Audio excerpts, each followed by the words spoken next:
Hello, my name is Jim DeMeo and this is A Course in Miracles. Today's lesson is 16. I have no neutral thoughts. The idea for today is a beginning step in dispelling the belief that your thoughts have no effect. Everything you see is the result of your thoughts. There's no exception to this fact. Thoughts are not big or little, powerful or weak. They are merely true or false. Those that are true create their own likeness. Those that are false make theirs.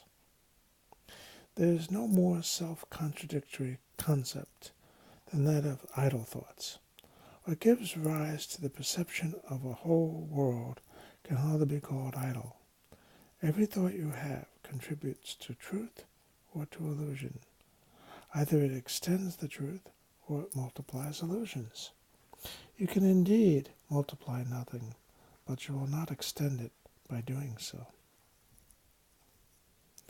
Besides, you are recognizing that thoughts are never idle.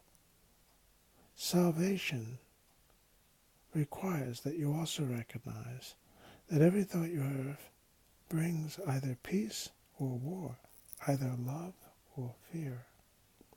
A neutral result is impossible because a neutral thought is impossible.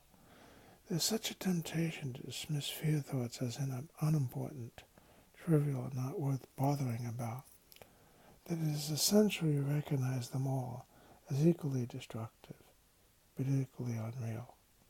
We will practice idea in many forms before you really understand it. In applying the idea for today, search your mind for a minute or so with eyes closed, and actively seek not to overlook any little thought that may tend to elude the search. This is quite difficult until you get used to it. You will find that it is still hard for you not to make artificial distinctions. Every thought that occurs to you, regardless of the qualities that you assign to it, is a suitable subject for applying today's idea.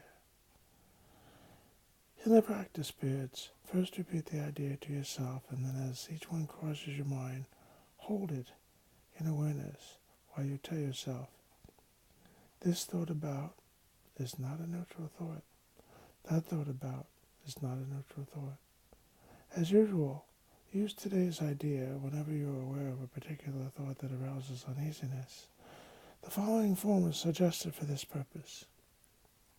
The thought about is not a neutral thought because I have no neutral thoughts. 4 or 5 practice periods are recommended. You find them relatively effortless.